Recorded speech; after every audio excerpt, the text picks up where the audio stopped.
আজকে আবারও চলে আসলাম খেলাধুলায় ধামাকা দিতে। এখন বাজে রাত 9টা। এখন আমরা 10-12 জন মিলে চলে যাচ্ছি খেলাধুলায়।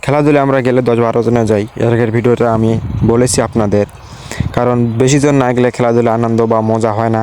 সেজন্য আমরা গেলে 10-12 জন মিলে যাই। আজকে চলে যাচ্ছি 9-10 জন। আজকে খেলাধুলাটা হচ্ছে এই যে আমাদের এখান থেকে মোটামুটি 1 কিলো দূরে। সেজন্য আমরা পাথারের মাঝখান দিয়ে বা ভুইবাড়ি দিয়ে হাটে চলে যাচ্ছি খেলাধুলায়। হাটে যাওয়ার মজাটা আলাদা, আর সাইকেল বা ভ্যানে যাওয়ার মজাটা আলাদা। আশেপাশে হলে আমরা হাঁটি যাওয়ার চেষ্টা করি, সেজন্য আমরা হাঁটি চলে আসলাম খেলাধুলায়। আজকের খেলাধুলা মোটামুটি রাত 3টা পর্যন্ত চলবে। আমরা অতক্ষণ থাকবো না, দেখা যাক কতক্ষণ পর্যন্ত থাকতে পারি।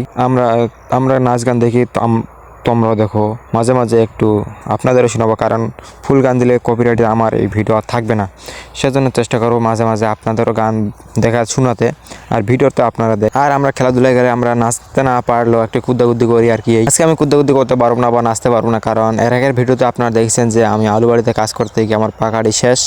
সেজন্য আমি খালি ভিডিও করছি আর কাপড়ের বোঝা ধরে আছে আমার বন্ধুগুলোর নাচতে নাচতে গরম লাগে ঈদের, সেজন্য সব কাপড় খুলে আমাকে দিয়ে দিয়েছে। সব বলতে খালি ঠান্ডার কাপড়গুলো, যেমন জ্যাকেট বা সোয়েটার, মাফলার এগুলোই। আর আমি ধরে খাড়াই আছি আর ভিডিও করতেছি আপনাদের দেখার জন্য। ভিডিওগুলো আপনারা এনজয় করুন বা দেখুন। আর এখন বাজে রাত ফুল 12টা, কারেক্ট 12টা। এখনও নাচ গানের কিছু শেষ হয়নি, কারণ রাত 3টা পর্যন্ত চলবে নাচ গান। দেখা যাক আর বেশিক্ষণ থাকবো না আমরা, কারণ রাত 12টা বাজে গেছে। আর 2-3টে গান বা ডান্স দেখে আমরা চলে যাব। 1:30 বাজতে পারে, 1:30টার সময় আমরা চলে যাব। এখন আমরা চলে যাচ্ছি বাসায়। আর আমি গানগুলো মাঝে মাঝে একটু কথা বলবো, কারণ গানগুলো যদি ফুল বাজতে থাকে তাহলে কপিরাইট আমার ভিডিও থাকবে না, আমার এই চ্যানেলও থাকবে না। ভিডিওটা ভালো লাগলে লাইক করো, সাবস্ক্রাইব করো, আর দেখা হচ্ছে পরের ভিডিও। বাই।